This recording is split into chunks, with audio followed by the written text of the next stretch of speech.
Hello friends, welcome to my new vlog. তো আজকে কোনো প্ল্যানই ছিল না যে ভ্লগ করব। একটুখানি দরকারে এসেছিলাম কৃষ্ণগঞ্জে। তো কাজ হয়ে গেল তাড়াতাড়ি, তাই ভাবলাম আজকে যেহেতু সোমবার, এটা হলো শ্রাবণ মাসের শেষ সোমবার, তো ভোলে বাবার কাছে একটু দেখা করে আসি। এবার তো আর দিতে পারলাম না, কিছু কারণবশত আমরা করতে পারলাম না পুজোটা, আমাদের এখন করা বারণ। তো সেই জন্য আর এইবার জল ঢাললাম না। অবশ্য আমি কোনোদিনই ঢালিনি, শ্বশুরবাড়ি এসেই এই ঢালাটা দেখছি, তো আমিও সেই জায়গায় করছি। তো এখন চলে যাচ্ছি কোথায় বলো তো, শিমলিবাস। তো শিমলিবাসে এখন বাবার দেখা একটু করব। ঠাকুর না চাইলে তো হয় না। তো কি বশত কোনো প্ল্যান নেই, তবুও যাচ্ছি, ঠাকুরের দর্শন করছি, খুবই ভালো লাগছে। চলো, কি ভিড় দেখছো! আগের দিন তো পুরো সারাটা রাত এই লাইনে লোকজন হেঁটে জল ঢেলেছে। আর এখন আমরা এসেছি সোমবারেই, প্রায় এখন বাজে কটা, 1:30 মতো। তো এই টাইমেও এতটা ভিড়, সব জল ঢেলে বাড়ি যাচ্ছে পায়ে হেঁটে।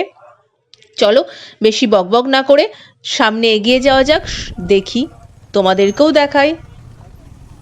বাঁশের ব্যারিকেড করেছে দেখছো, এখন ফাঁকা। এগুলো কাল রাত থেকে সব নবদ্বীপ থেকে জল ঢালার জন্য, নবদ্বীপ থেকে জল নিয়ে এসে সব এই লাইনগুলোতে দাঁড়িয়েছিল। একটা ছেলেদের লাইন হয়েছিল আর একটা মেয়েদের লাইন হয়েছিল, আমি যেটুকু শুনেছি। তো আজকেও এই টাইমে এসেও এত ভিড়, প্রচুর মানুষের জল ঢালা হয়ে গেছে, সব বাড়ি যাচ্ছে।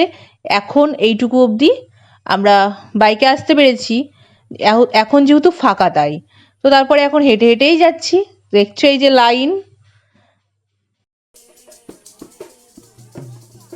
তো দেখতে পাচ্ছ, যারা জল ঢালবে, একপাশে ছেলেদের লাইন, একপাশে মেয়েদের লাইন, আর মাঝখানে যেটা ব্যারিকেড, ওটা হলো জনসাধারণের জন্য। তো তারপরে ওই দিকটা ছেলেদের চলে গেল, ওই মন্দিরে ঢালবে, আর এই পাশটা মেয়েরা ঢালবে। তো এইভাবেই দেখছি লাইন করেছে। আর আমরা যেহেতু জল ঢালবো না, তাই আমরা সোজা পথে চলে আসলাম। এখানে প্রচুর দোকানও বসেছে, প্রসাদ ঠাকুরের সব বাটা বিক্রি হচ্ছে এখানে, নানান ধরনের সন্দেশ আর হাতের ধাগা। তো চলো, আমরাও একটুখানি যাওয়া যাক ভেতরে। আজকে তো মন্দিরে তো উঠতে পারবো না, কিন্তু চলো সামনে থেকেই তোমাদেরকে একটু ঘুরিয়ে দেখাই।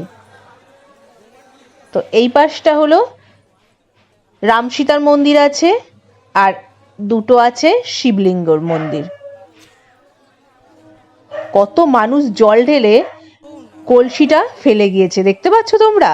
তো এই যে এটাই হলো এশিয়ার দ্বিতীয় বৃহত্তম শিবলিঙ্গ। তো এখন সবাই বেরিয়ে যাচ্ছে জল ঢেলে। তো ফাইনালি এখন আমরা ওখান থেকে বেরিয়ে এসে একটু মিষ্টি মুখ করে বাড়ি চলে আসলাম।